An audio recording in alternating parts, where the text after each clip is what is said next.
Americans know the Pledge of Allegiance very well. Public school students in most states are required to recite it every single morning. But not many know the unusual history of the pledge, and whether or not it simply started as a ploy to sell flags. So, today we're going to take a look at the Pledge of Allegiance and whether it was created as a marketing promotion to sell flags. But before we get started, be sure to subscribe to the Weird History channel. After that, leave a comment and let us know what other bits of Americana you would like to hear about. Okay? Please rise and place your right hand over your heart. We're about to pledge allegiance to some weird history.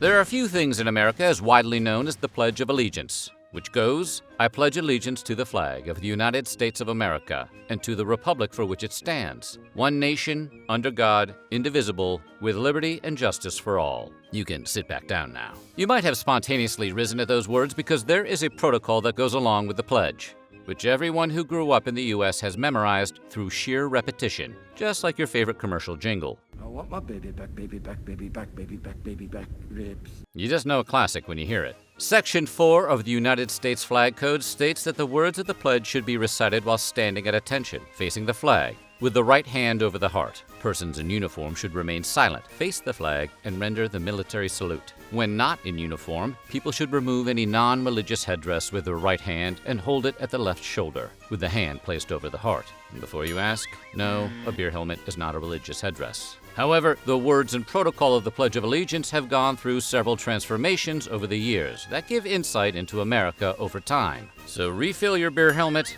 and sit back and relax.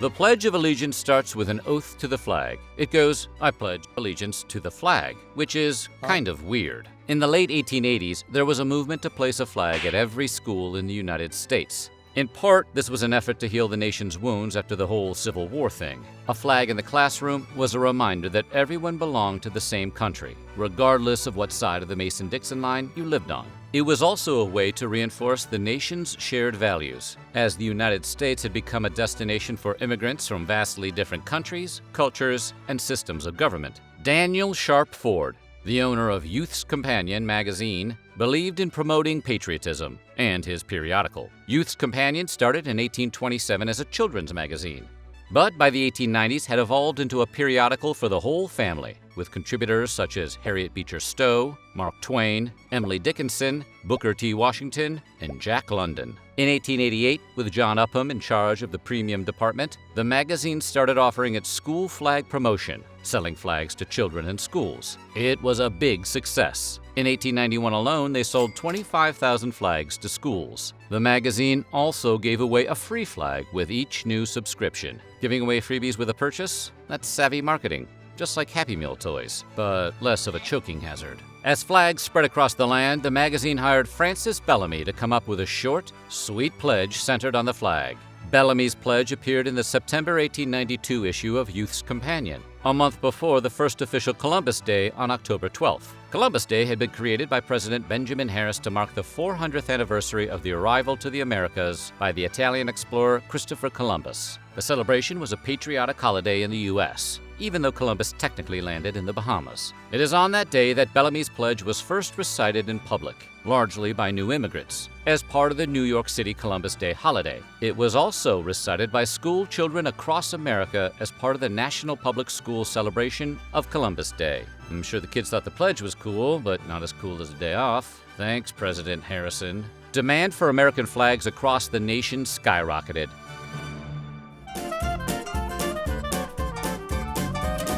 Francis Bellamy was a Baptist preacher and an outspoken socialist. His early preaching regularly described Jesus as a socialist. He was a founding member of the Society of Christian Socialists. He wrote articles critical of greed and lust for money. He advocated for the working class, and he was a leader in the public education movement. He was also a charter member of the First Nationalist Club of Boston in 1889. The club advocated for the ideas contained in the wildly successful novel Looking Backwards, which happened to be written by his cousin, Edward Bellamy. The novel was written from the perspective of a man who fell asleep and woke up in the futuristic year 2000, and was set in an America that is a true socialist utopia, like Futurama. The book's utopia the achievement of which was the goal of the nationalist clubs, includes the elimination of private property, the nationalization of industry, the elimination of social classes, voluntary employment at the age of 21, short working hours, long vacations, retirement at the age of 45, no taxes, and the elimination of politicians,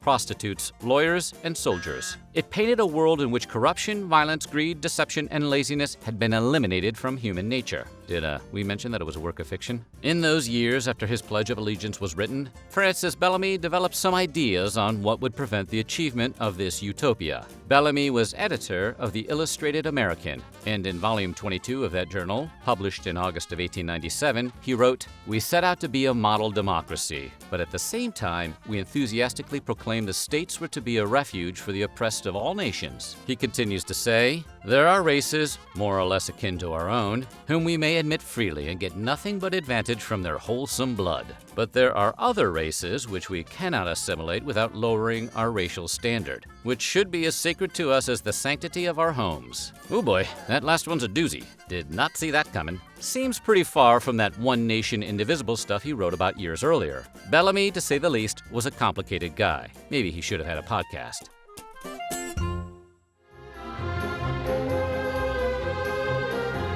Francis Bellamy cranked out the words to the Pledge of Allegiance in under 2 hours. That's less time than it takes to watch a Pirates of the Caribbean movie. Although it was a brief time, a lot of thought went into the crafting of a pledge that would express intelligent patriotism. Bellamy had considered using the words equality and fraternity, most likely inspired by notions from the Enlightenment. Ultimately, he deemed them too abstract, their attainment too far in the future, and confusing, since the term equality had been redefined by some to mean equal results instead of equal rights and equal protections. He was later praised for his short yet poetic writing. Guy would have made a killing writing plot summaries for Netflix. However, Bellamy was not a pledge-writing pioneer. In fact, Captain George Bulk, a Union Army Civil War veteran, crafted a pledge that was in wide use for 3 years prior to Bellamy's version. Bulk's version went, "We give our hearts to God and our country, one language, one flag." It's got a little beat, you can dance to that. It wasn't until the first National Flag Conference in 1923 that a single pledge was generally agreed upon.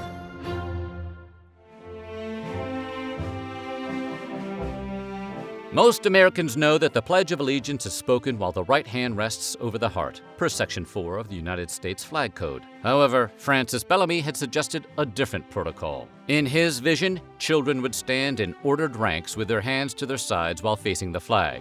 Following that, every pupil gives the flag the military salute, right hand lifted, palm downward to align with the forehead and close to it. Holding that position, they would all slowly recite the pledge together, while waiting to see who forgot the words. We may have added that last part. When speaking the words, "to my flag," Bellamy wanted the kids to extend their right hand gracefully, palm upward towards the flag, like they were offering it some peanut M&Ms, and then stay in that position till the end of the affirmation, whereupon all hands immediately dropped to the side. Bellamy's vision may sound strange, but there was nothing wrong with it until a certain group of people ruined extended arm salutes for everyone. Looking at you, tiny mustache guy. Nobody wants to be near an infamous Nazi gesture. So in the 20th century, the protocol for the pledge was changed. The original words in Bellamy's pledge were also a little different than the ones we know today. His went, "I pledge allegiance to my flag and the republic for which it stands, one nation indivisible, with liberty and justice for all." The words "my flag" were replaced by "the flag of the United States of America" around 1923. They did this so immigrants wouldn't confuse it with the flag of the country in which they were born. The pledge also did not originally include the words "under God." Congress added those words in 1954 at the urging of President Eisenhower to distinguish the U.S. from its Cold War nemesis, the Soviet Union. The Soviets, like many communist states, actively and militantly pursued a policy of atheism to eliminate any non-governmental influence over the thoughts of their citizens.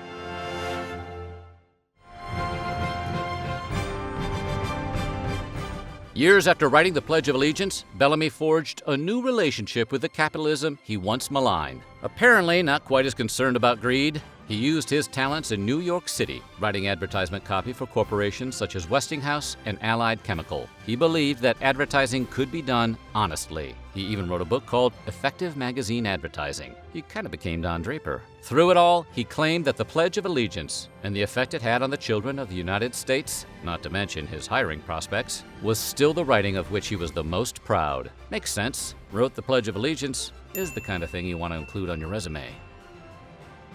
So what do you think? Should school children say the Pledge of Allegiance? Let us know in the comments below, and while you're at it, check out some of these other videos from our weird history.